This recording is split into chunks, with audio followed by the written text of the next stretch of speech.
Radical Jack here. Day 15. Wow, it's pretty cold out there. Blanket of snow, I'd say, everywhere. You know, I've heard from Cork and Cornwall, and pretty sure up north is the same. Maybe not as bad. It seems to be worse. It's usually the other way around, you know. So yeah, it's a interesting time, you know. Beautiful out there, you know. I think I'm gonna have to go out and have a little wander, you know. But yeah, so you know, I'm sitting right close up to the fire, just trying to keep warm.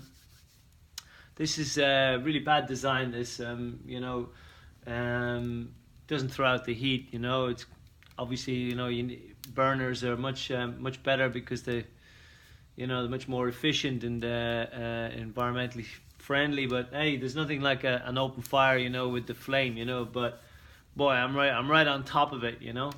Yeah, the house is extremely expensive to heat and run, you know. And this is the interesting thing about today, you know, and people's you know, the reasons why, you know, it's often a tough life, you know, for people, you know, especially with family and stuff. And you keep that house, that mortgage, those bills, the oil, the electrics, the water, you know, it's all money, you know. And it's extremely, you know, difficult, you know, for people to you know, to keep their head above water, you know. So I've been reminded of some of the reasons why I left Ireland.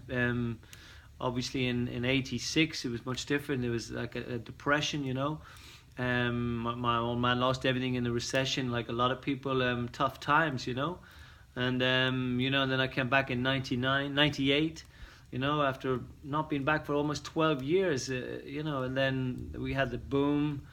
I stayed there for 2 or 3 years, and then I ended up in Glastonbury, you know. But you know, I made a lot of money back in those days, you know. This is long after my criminal activity, you know. I made a promise, you know, I've stuck to it, you know. 95, 94, 95, whilst I was up on a conspiracy charge, I got involved in something. It was some fraudulent thing, and it was you know, it was pretty, like, you know, almost the last thing, you know. It was pretty far in between. I was noticing, you know, like I was making more money at markets and buying and selling and just being myself, you know, that I didn't need to, you know. It was a habit that needed to be broken. But I got involved in this thing, and anyway, after being up and down to court, I was in Torquay doing one of my washer-upper jobs, you know, about 3 months down in the Tatch Tavern in Torquay, split shifts, having an awakening, you know, reading books. I read this beautiful book called Nothing Real Can Be Threatened, Nothing Unreal Exists. It was studying another book called A Course in Miracles, and it blew my mind. A guy called Talvin Singh, if you ever get a chance to get that book, powerful book. I'd read the Celestine Prophecy at this point. That was magical. You know, I was still coming out of the ecstasy days as well, and you know, I wasn't one of those regular pill popping characters, you know. I had a few moments with pills, you know, and I treated them sacredly like mushrooms, and you know, I was taking people to the woods and outdoors, and you know, off the dance floor, away from it. And I had my moment on the dance floor as well. Coincidentally, the Rainbow Church in Burley Road, across from Burley Road, where I was living, you know, in Kentish Town. I mean, that was phenomenal. That's a story in itself. You know, it was like a conch.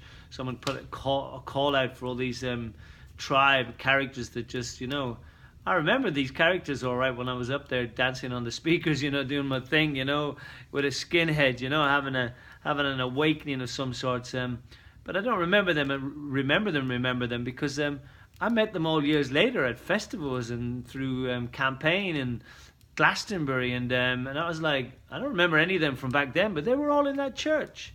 That was so interesting, you know. Some of them become friends, you know. So a lot of people went through that church. It was very interesting. It was definitely a call, you know, for a particular tribe, you know, a particular soul group, if you like, you know. Anyway, just what was I saying? Like, you know, I ended up I just looked up the sky one day and I went, now, if there's anything up there listening out there, you know, blah, blah, blah, get me off of this court case and I'll never do another criminal thing again. And that's what happened. It got thrown out of court, and I couldn't believe it. And touch wood, I haven't done anything since, you know. And as I said, I did quite well, you know, in making money. It was a time I was on nearly you know, 100 grand a year, like, but I never held on to money, you know. I was really loose with money. I did 4 years. I had this puppet show, and it was a money making machine, you know. It was like a magic trick. That's a story in itself. I have to say for another day, but it was magical, you know. I learned the art of dealing with the crowd, and you know, it was a show, you know, and I made a lot of money doing it, you know, selling these puppets, and it got me around, you know. It gave me freedom, but I was never meant to hold on to that money. I felt like I was paying my karmic debts, you know, and you know, I just enjoyed it, and everybody that was with me enjoyed it, and I shared it, you know. I helped people out, you know, and did things for people, bought things for people, and it was just learning the art of giving, you know. So you know, when I got to Glastonbury, you know, I was in this kind of you know what, I've had money now. It hasn't made me more creative, you know. It was what it was, and what it did, you know. It got me out of London and gave me a period of time where I felt like you know, I was learning how to be present, you know, and you know, I'd been crazy rushing around, you know, like in the madness of a city, and you know, it took a long time to slow down and come to myself, you know. And I in that process, I think I was learning that, you know. And then I noticed that when I visited Glastonbury a few times, I just, you know, hung out, and you know, I felt I had this necklace box. I used to make these chakra necklaces, you know, and I found myself just sitting there making them for people because they said it was their birthday, and I'd got this box of crystals for this girlfriend who wanted something to sell while she went to Germany, but she never did, you know, and so it was just sitting there. So you know, someone say it was, I want to make a present for someone, I'd make them a chakra necklace, you know, 7 little crystals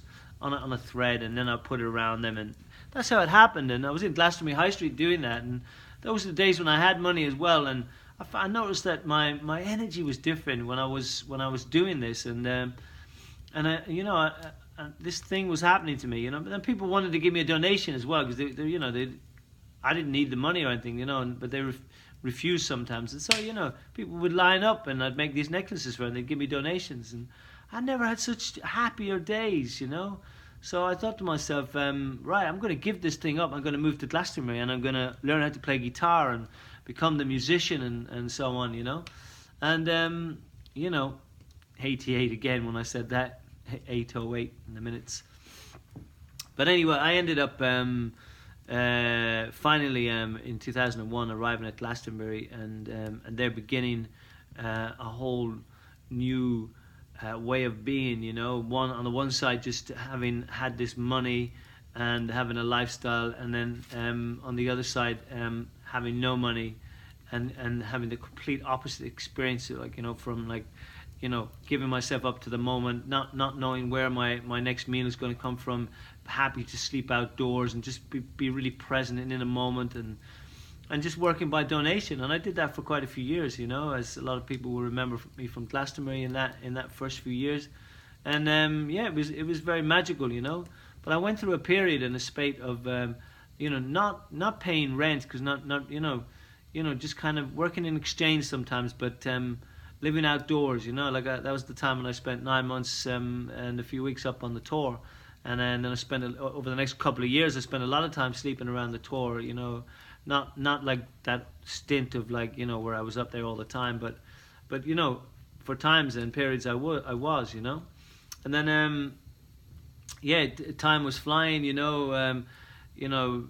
Getting to know about structures like benders and yurts and teepees, and then you know, vans, and just living, you know, in a way where there's no rent and no bills, and you know, I had no bank account, I had no mobile phone for a while.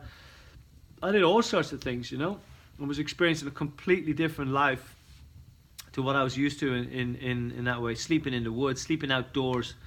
So, it's interesting, I'm back here now, I'm in a house, and it's like this, all the stuff's coming back to me of the reality of what people have to do. And, don't get me wrong, there's times when I used to do a bit of labouring for a local builder, or, I've done things that, worked in shops, and I had my little moments here and there where I dipped in and out, but very occasionally, and just enough to get by. But for a good few 5-6 years, I think I worked, relatively by donation, and just generally just like doing things for people because I felt like it, not because I had to. And I found that people did things for me, and clothes came to me, stuff came to me. So it's another way of living, an interesting way, and closer to what we might have done in the old days. Not quite bartering, but not too far away from that. So it's extremely difficult, isn't it, as to why we're all wired into this 9 to 5 or 9 to 9, because in reality it's the bills have to be paid, the children have to eat and be clothed, and so hats off to our parents, and all those generations that had to work really hard to do those things for us, because it was hard times, and it still is hard times for some people, and that's what I want to talk about, in relation to this possibility of a new way, of being, because we have moved into an extreme, where people build houses that they can't afford to heat or to keep even, and we get too extravagant with the advertisements and the influence and infectious kind of subliminal kind of scapegoats, dreams, whatever you want to call it, like piped in kind of like ideals and stuff like that, not doing us any favor, and it's just buy, and just like consume, and so it's this kind of modesty, right, that's missing, and I think we've often bitten off more than we can chew, and it's not our faults necessarily entirely, but we're all kind of slightly responsible for this, because it's bigger this, bigger that, bigger everything, and really in reality it's it takes a lot of energy then and money to be able to keep that, and we lose out then because we don't have time for our children, we don't have time to play with our children, or help them with stuff, and then it rolls into all this other thing where they're preoccupied with their games and their consoles, and computers, and not going out, and it just goes on. It's this endless cycle of a kind of a modern day kind of prison, if you like, where it's just it's all about indoors, and television and distraction, on all levels. So it's about reining that in, and getting back to the bare necessities, and being happy with simplicity, and because I never enjoyed myself as much, when I was living close to nature and close to the land, and I don't know anybody who's caught as many sunrises and sunsets as me, like, I haven't met anybody like that, because I've made a point of doing this, I caught every sunset for 9 months, every night without fail, and about a third of the sunrises on that Glastonbury tour. And, I walked up that mountain every day in the Canaries, 88 days on the trot to catch the sun go down, and I watched the sun come up on the horizon every morning the following morning, and these are things, that I've done that have tapped me into nature as well, and have me thinking the way that I think, and it's interesting then, because it is, I understand, my heart goes out to people, who get caught in the same way as I've been caught, by this, this system that doesn't really actually work for everybody, in the way that it does. So, just some food for thought, and I hope and pray for everybody that we can all release ourselves into something more more tribal, and more community and commonality and stuff like that. And anyway, time's up again. Bless your heart, and peace.